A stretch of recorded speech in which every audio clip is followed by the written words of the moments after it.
Hello friends, તો હું રેણુકા મારી ધ્રુવી રસોઈમાં તમારું સ્વાગત કરું છું। તો આજે આપણે સવારની ભાગદોડમાં હેલ્ધી નાસ્તો બનાવવાનો છે। તો તમે જોઈ શકો છો મેં મગની દાળ લીધી છે। તો મગની દાળને મેં 5 થી 6 કલાક પહેલાં પલાળી લીધેલી છે। તો હવે તેને આપણે ગ્રાઇન્ડ કરી લઈશું। તો આપણે મગની દાળને ગ્રાઇન્ડ કરવાની છે। તો સાથે મેં 1 વાટકી સોજી લીધી છે, તો તેને પણ એડ કરી લઈશું। આદુ અને લસણ લીધું છે, તો તેને પણ એડ કરી લઈશું। સાથે આપણે 1 ચમચી જીરું લીધું છે, તે પણ એડ કરી લઈશું। તો હવે સાથે આપણે સ્વાદ અનુસાર મીઠું નાખવાનું છે, તો મીઠું પણ એડ કરી લઈશું।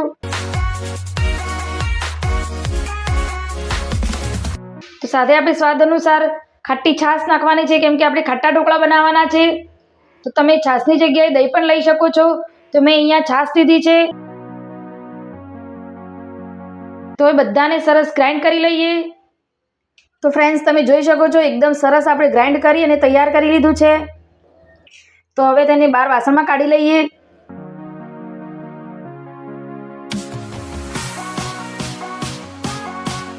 તો આપણે બહાર વાસણમાં કાઢીને 10 થી 15 મિનિટ સુધી રહેવા દઈશું તેને, કેમ કે આપણે અંદર સોજી નાખી છે તો સરસ ફૂલી જાય એના માટે આપણે 10 થી 15 મિનિટ સુધી રેસ્ટ આપી દઈશું। અને બાજુમાં આપણે પાણી પણ ગરમ કરવા મૂકી દઈશું। તો ફ્રેન્ડ્સ, તમે જોઈ શકો છો 10 થી 15 મિનિટ પછી આપણે એકદમ સરસ સોજી ફૂલી અને તૈયાર થઈ ગઈ છે।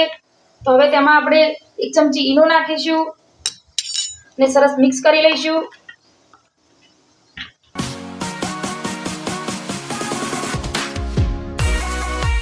તો ઈનો નાખ્યા પછી બેટર તમે જોઈ શકો છો એકદમ સરસ ફૂલી જાય છે।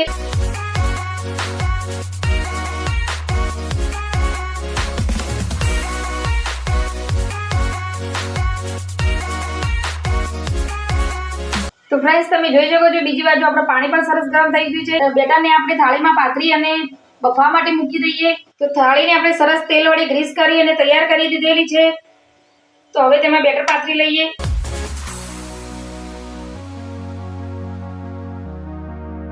તો હવે બેટરને આપણે બફવા માટે મૂકી દઈએ।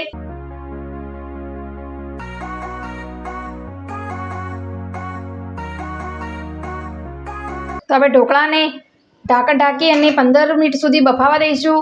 તો જોઈ શકો છો તમે આપણા ઢોકળા એકદમ સરસ રીતે બનીને તૈયાર છે। તો સરસ બફાઈ પણ ગયા છે। તો હવે બહાર કાઢી લઈએ અને થોડીક વાર ઠંડા કરી લઈએ।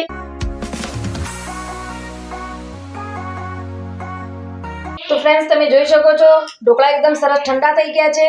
તો હવે આપણે કટ કરી લઈએ।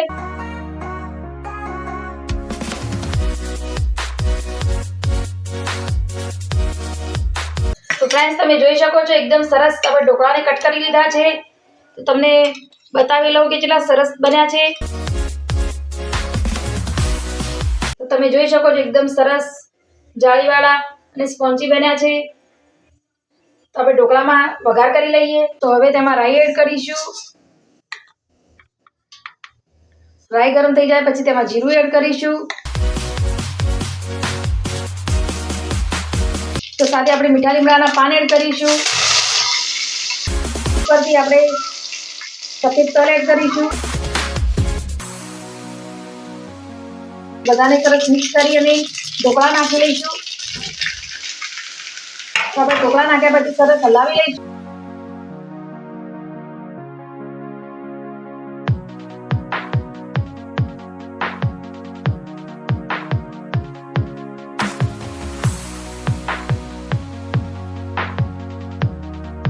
તો ફ્રેન્ડ્સ, તમે જોઈ શકો છો આપણા મગની દાળના ઢોકળા બની અને સરસ તૈયાર છે।